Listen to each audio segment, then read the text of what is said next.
La hawla wa la quwwata illa billah. Bismillahirrahmanirrahim. Alhamdulillahi rabbil alamin. Le corps humain est donc en extérieur une carrosserie de voiture, une carcasse de camion, l'armure de l'aviation, l'architecture d'un vaisseau qui vogue sur les eaux tels les bateaux. Mais à l'intérieur du corps humain, nous avons une industrie pharmaceutique, oui, une entreprise ferroviaire, un réseau industriel universel en connexion permanente avec Dieu unique, l'invisible, invincible, infini et éternel. Une araignée, quant à elle, fabrique par la grâce de Dieu unique sa toile de connexion avec le monde extérieur. Et oui, c'est-à-dire qu'elle repose son peu de savoir sur les vibrations et les fréquences des ondes qui touchent sa maison dans son jardin de toile. Quand une araignée tisse sa toile, qui semble si fragile à nos yeux, elle n'a aucune connaissance de son devenir. Oui, le vent peut déchirer et annuler sa toile. Le vent lui dépose des poussières de toutes choses et des insectes insouciants peuvent se retrouver piégés dans la toile. Par ailleurs, vous êtes-vous déjà retrouvé capturé par des fils de toile d'araignée? Moi, oui, et en marchant dans la rue en plus. Pourquoi et comment? Ah, eh bien, jeter une bouteille à la mer ou lancer un filet de pêche pour réceptionner des poissons sont des actions d'humains. Tandis que l'araignée, elle, vit dans l'inconnu de Dieu, faisant preuve de patience et d'endurance pour étendre sa toile et ou pour piéger des proies faciles. De branche à branche, d'arbres en arbres, de buisson à une voiture abandonnée, de l'étage d'un immeuble à un autre immeuble, l'araignée projette dans l'inconnu. L'inconnu, c'est Dieu. Elle jette son fil de toile au gré du vent et selon ce que Dieu a décidé. Au-delà de la probabilité et de la prétention de l'hypothèse, l'araignée ne sait pas, mais elle tisse bon gré malgré elle, là où elle le peut.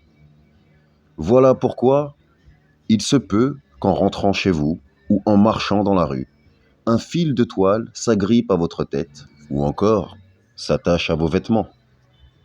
Ça chatouille au début, et pour d'autres, c'est désagréable. Alors, l'intérieur et l'extérieur du corps humain sont des réseaux d'organes et de membres connectés entre eux, communiquant les uns avec les autres par des signaux invisibles et des contacts de tendons qui nous alertent lorsque nous sommes attentifs aux symptômes psychologiques, physiologiques, spirituels et corporels qui nous touchent avant d'être malades, pendant que nous sommes malades, ou lorsque la douleur, la souffrance et la tristesse nous atteint à notre insu. Or, quand la guérison approche, nous avons oublié même le moment où le mal s'en est allé. Walhamdulillahi Rabbil Alamin. On le sait, alors c'est malheureusement acquis. Astaghfirullah ya Rabbi, astaghfirullah lil mu'minoun wal mu'minat.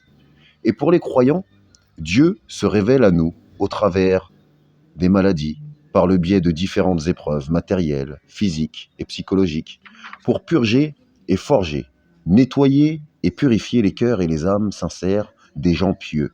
Oui, walhamdulillahi rabbil alamin, louange à Allah, Seigneur de l'univers, des mondes visibles et invisibles, car la piété est le passage piéton, le cheminement vers la droiture, tout comme le Coran parle et marche. Et le Coran est le guide parfait dans l'aventure de l'apprentissage.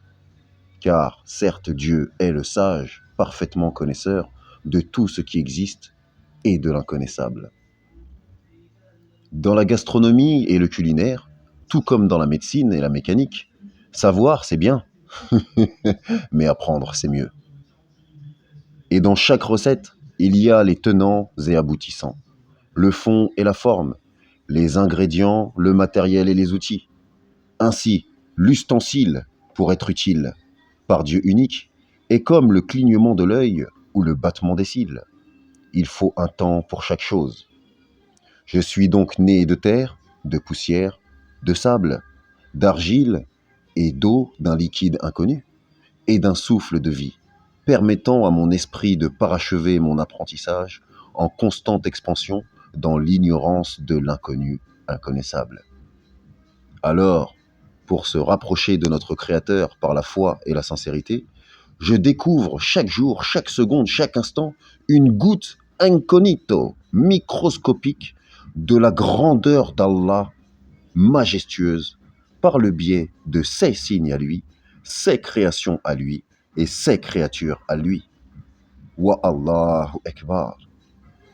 Je cherche donc protection et secours qu'auprès d'Allah contre mon propre mal, contre le mal de toutes ces créatures et créations, et contre le mal de Satan et l'Antéchrist, le Dajjal, contre ma propre avidité, contre tout ce que je ne connais pas, et protection d'Allah contre le châtiment d'Allah.